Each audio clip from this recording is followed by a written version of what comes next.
Sahabat ngopi, mari kita ngopi, ngolah pikiran, supaya tidak gagal paham. Mengapa Allah turunkan 3 agama samawi dengan syariat yang berbeda? Bukankah dengan begitu pintu konflik selalu terbuka? Ataukah ini pertanda bahwa Allah pernah mengalami kegagalan pada agama samawi pertama dan kedua, sehingga Allah perlu memperbaikinya melalui agama samawi terakhir? Tentu saja jawabannya tidak. Allah Maha Kuasa dan Maha Sempurna. Mustahil ajarannya dapat digagalkan oleh makhluk ciptaannya sendiri. Dan pastinya Allah tahu akhirnya sejak awal. Jadi tidak mungkin Allah bisa kecolongan. Namun persinggungan beda agama tetap terjadi, diantaranya berujung perang, yang secara psikis tidak hanya mengundang empati atas derita yang mereka rasakan, tapi juga memicu emosi yang serupa, yang kemudian dipolitisasi sebagai gerakan membela agama. Meskipun hakikat semua agama sama, tapi ketentuan syariat tidak bisa diabaikan begitu saja, khususnya agama samawi. Terlihat begitu banyak ayat yang dengan tegas menunjukkan perbedaannya.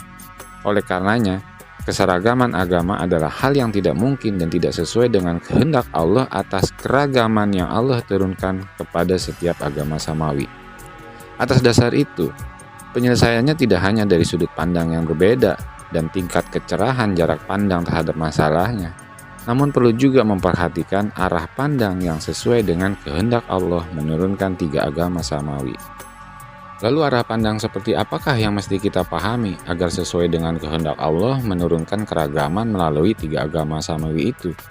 Kalau boleh diumpamakan, 3 agama samawi itu ibarat 3 bagian pada suatu perusahaan, yaitu bagian keuangan, produksi, dan pemasaran. Tentunya setiap bagian itu memiliki aturannya sendiri-sendiri. Bagian keuangan memiliki aturannya sendiri terkait pengelolaan keuangan, alokasi dana, dan seterusnya. Bagian produksi memiliki aturannya sendiri terkait kualitas produk, jumlah produksi, dan seterusnya. Dan bagian pemasaran memiliki aturannya sendiri juga terkait manfaat produk, promosi, dan seterusnya.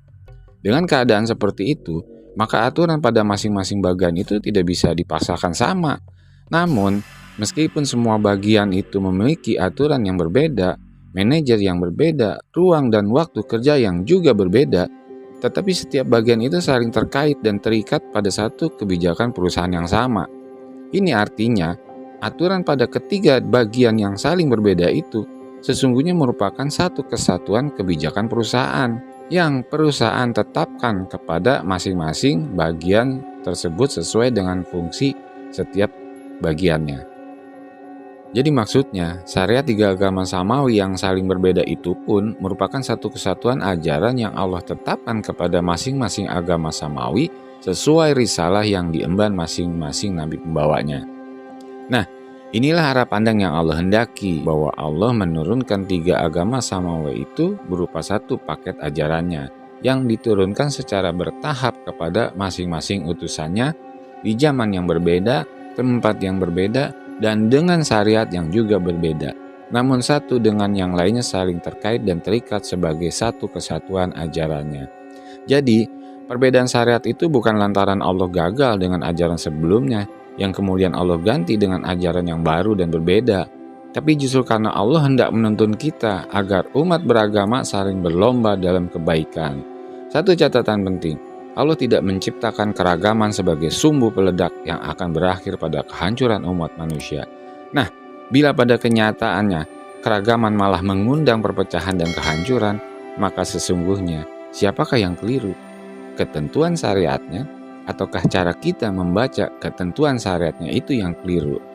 Sahabat ngopi, mari kita ngopi, ngolah pikiran.